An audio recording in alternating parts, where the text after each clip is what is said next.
বলে দাদা বলছে শীত চলে গেলে বিয়ের মজাই তো নাই, বাপ তো বিয়ে দেয় না, কি করো? 500 টাকা দিন ইনকাম করি,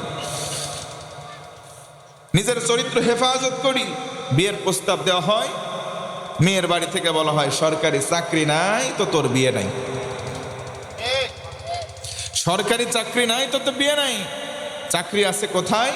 সরকারি চাকরি যেথা। এক লোক 50 বছর তার বয়স, সরকারি চাকরি করে, 3টা বউ মারা গেছে, মাথায় চুল একটাও নাই, টাকলা মুরাদ হয়ে গেছে।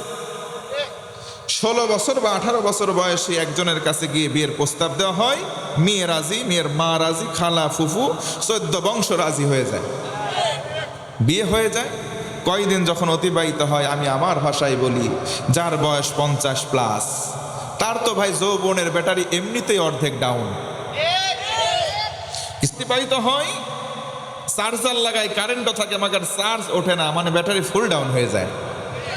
কিছু মনে নেবেন না, কথা বাস্তবতার সঙ্গে মিল আছে না নাই? ওই মেয়েটা তখন পরকীয়া প্রেমের মধ্যে নিমগ্ন হয়, গুনাহগার হতে থাকে। কথা বলেন ঠিক কিনা? আপনি বাবা, আপনি বড় ভাই, আপনি চিন্তা করছেন টাকা থেকে বিবাহ দিয়েছি, শান্তি ওখানে আছে, অসম্ভব ব্যাপার, ইসলাম মেনে বিয়ে দেন নাই। সাচ্চা কথা হলো এটা, ইসলাম যেখানে নাই শান্তিও সেখানে নাই। ওই মেয়েটা গোনা করে যে গোনা কামাই করলো, এই গোনাহের পার্সেন্টেজ আপনি বাবা আপনার আমল নামায় আসবে। আপনি যদি চিন্তা করেন তাহলে বিয়ে দেবো কার সঙ্গে, আমি সাজেশন করে যাই, আপনি সুবহে সাদিকের রক্তে ফজরের নামাজের সময় মসজিদে চলে যান, দেখবেন অনেক যুবক আছে ফজরের নামাজ জামাতে আদায় করে। যেই যুবকটার আপনার ভালো লাগে, পছন্দের মনে হয়, তার সঙ্গে মেয়ের বিয়ে দেন, বোনের বিয়ে দেন। যেই যুবকটা শীতের রাতে কনকনে ঠান্ডা পানি দিয়ে উযু করে আল্লাহর নামাজ নামক আমানতকে হেফাজত করতে পারে, আপনার মেয়ে এবং বোন নামক আমানতকেও ওই যুবক হেফাজত করতে পারবে 100%। এই জন্য চাকরিজীবীর দিকে নয়, টাকার দিকে নয়, আসুন ইসলামের দিকে। ইসলামের সুশীতল ছায়াতলে আসলে শান্তি যিনি দেবেন তিনি কে? আর একটু জোরে বলেন, তিনি কে? আজকে তো যুবক যুবতীদেরকে নিয়ে একটু কথা বলতে হয়, কারণ তারা আশেপাশে দেখলাম ক্রাউড, অনেক যুবক যুবতী, তারা আজকে ট্রেন্ড নিয়ে পড়ে আছে। ট্রেন্ডিং যে কোনো বিষয় হয়, ওরা ভাইরাল যেখানে সেখানে তারা ভিড় যাওয়ান।